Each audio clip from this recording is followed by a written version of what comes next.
Göyçay rayon Bığır kənd sakinləri illərdir içməli suyun və suvarma suyunun olmamasından əziyyət çəkdiklərini bildirirlər.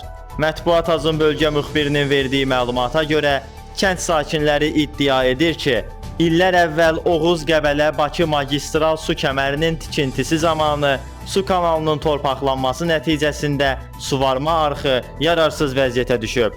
Arxın problemli olması və bir hissəsinə suyun gəlməməsi üçün sakinlər pay torpaqlarından səmərəli istifadə edə bilmir.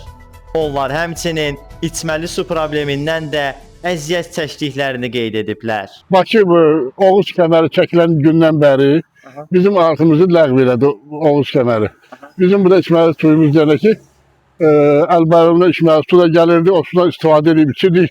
Heyvanlarımız da içirdi, özümüz də istifadə edirdik. Gözəldir. İndi içməli suyu necə əldə edirsiniz? Heç şey deyil, maşınla. 30 manat, 35 manat. O da bir gün, 2 günlük. Bəs suvarma suları necə? Heç gün ağaçlar quruyur. İstəyimiz aidiyyatı qurumlardan xahişimiz budur ki, burada heyvandarlıqla məşğuluq, heyvan saxlayırıq. Əkinlərimizi sulamağa su yoxdur. Oğuz-Qəbələ-Bakı su kəməri keçir buradan. Arxın üstü dolub deyə arxı su buraxılmır. Su gəlir yarıya kimi, yarıdan sonra yoxdur. Məsələ ilə bağlı Göyçay Su Meliorasiya Sistemlərinin İstismarı İdarəsindən Mətbuat Azın sorğusuna cavab olaraq bildirilib ki, Bığır kəndinin suvarma suyu təminatı əsasən Qarayazı beton kanalı vasitəsilə nəzərdə tutulub. Kanal yekəxana su anbarından qidalanır. Lakin kanalın uzun müddət istifadə olunmaması və Oğuz-Qəbələ-Bakı magistral su kəmərinin tikintisi zamanı təxminən 600 metrlik hissəsinin torpaqla dolması nəticəsində kanal yararsız vəziyyətə düşüb.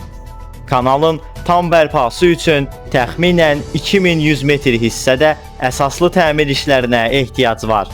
Sözü gedən ərazinin yaxınlığından Oğuz-Qəbələ-Bakı su kəməri keçir.